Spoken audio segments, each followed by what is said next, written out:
नमस्कार दोस्तों, कैसे हैं आप लोग। चलो आज फिर मिलते हैं एक नई कहानी के साथ। कहानी है ठाकुर जी की। एक जनाबाई थी, बहुत छोटी सी बच्ची, जिसको कि ठाकुर जी पे बहुत असीम आस्था थी। तो वो जो है एक बार ठाकुर जी के दर्शन करने के लिए उनके गांव से एक बहुत बड़ी टोली गई। तो लेकिन जनाबाई को क्या हुआ, उसने कहा नहीं, मुझे ना घर वापस नहीं जाना, मुझे ठाकुर जी के पास जाना। अब उसके माँ बाप ने, सबने बहुत समझाया, बच्ची नहीं मानी। बहुत छोटी सी बच्ची थी।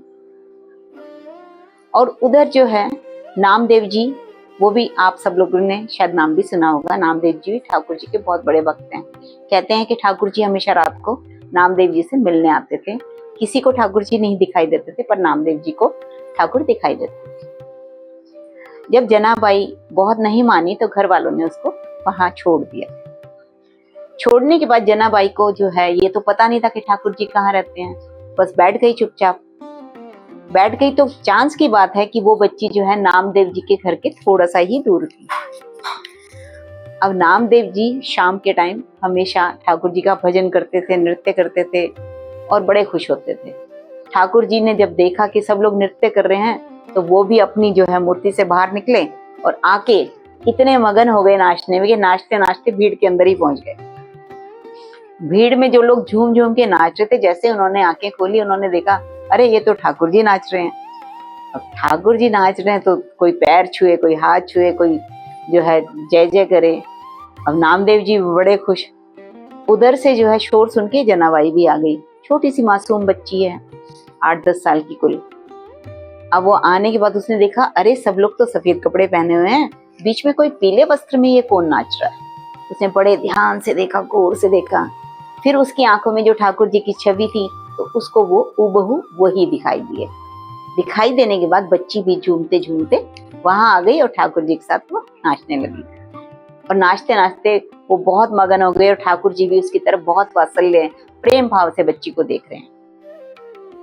उसके बाद क्या हुआ, ठाकुर जी अपने रूप में वापस चले गए और नामदेव जी ने कहा आज से ये बच्ची हमारे घर में रहेगी, इसका लालन पालन सब हम लोग करेंगे। अब उस दिन के बाद क्या हुआ कि रात के टाइम जैसे ही नृत्य शुरू होता था, किसी को ठाकुर जी नहीं दिखाई देते थे। सिर्फ जनाबाई थी, उसको ठाकुर जी दिखाई देते थे और वो ठाकुर जी के साथ नाचती थी। ठाकुर जी का उससे बहुत प्यार हो गया। सबने बोला जनाबाई तो मंदिर चलो। कहती नहीं, मुझे मंदिर जाने की जरूरत नहीं है, मेरे पास तो ठाकुर जी रोज शाम को आते हैं और बहुत अच्छा नृत्य करते हैं और मैं बड़ी खुश हूँ। ऐसे करते करते करते जनाबाई बड़ी हो गई और 18 साल की हो गई। एक दिन वो नामदेव जी के घर में रह ही रही थी, उनके यहाँ काम करती थी। एक दिन नामदेव जी के घर बहुत सारे मेहमान आने थे तो जनाबाई जो है उसको जो है आटा पीसना था। अब ठाकुर जी आके फिर उसके पास बैठ गए। उन दोनों की दोस्ती बहुत अच्छी थी। तो ठाकुर जी बैठे तो जनाबाई ने कहा कि ठाकुर आज तो तुम जाओ, मुझे बहुत सारे लोगों का खाना बनाना है और मुझे चक्की से आटा पीसना है। ठाकुर जी बोले इसमें चिंता कहाँ, तुम एक काम करो, तुम खाना बनाओ, सारा आटा मैं पीस देता हूँ। तो ठाकुर जी ने चक्की चला के सारा आटा पीस दिया। ऐसे करते करते, कहानी बहुत ज्यादा है, उसमें बहुत सारी डिटेल्स भी है, लेकिन मैं आपको थोड़ा शॉर्ट में बताने की कोशिश कर रही हूँ। जनाबाई जो है थोड़ी बड़ी और हो गई। ठाकुर जी एक दिन रात को आए और ठाकुर जी बहुत थके हुए थे, उनके पैरों में दर्द था। जनाबाई ने उनके पैरों को दबाया, उनकी सेवा करी। ऐसे करते करते जनाबाई ने जो है ठाकुर जी की सेवा की और ठाकुर जी ने अपने सारे आभूषण वहां उतार के रख दिए। तो जल्दी जल्दी में उनको ठंड लगी तो वो जनाबाई की शॉल लेके चले गए।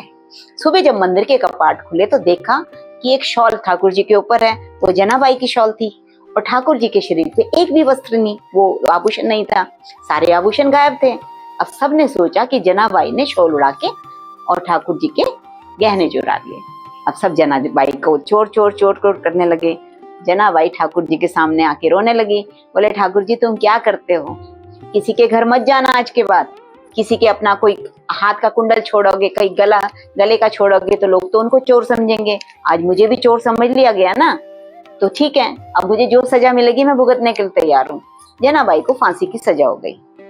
जब उसको सूली पे लटकाया गया तो कहा जाता है कि वो सूली पिघल के मोम में बदल गई। मोम में बदलने के बाद जनाबाई वहीं खड़ी हो गई और फिर ठाकुर जी उसको अपने साथ जो है बैकुंठ धाम ले गए, क्योंकि उसने कहा जनाबाई अब तुम इस पृथ्वी पे रहने लायक नहीं बची हो, क्योंकि जो लोग तेरी भक्ति को नहीं समझते वो तुझे भी कभी नहीं समझेंगे। और नामदेव जी को ये सारा माजरा पता था। उन्होंने कहा ठाकुर जी आपने बिल्कुल सही कहा, क्योंकि ये जो है आपकी भक्ति में इतनी लीन हो चुकी, अब इसे बैकुंठ में ही रहना पड़ेगा। तो ये होती है भक्ति की शक्ति कि छोटी बच्ची जो है भक्ति करते करते ठाकुर जी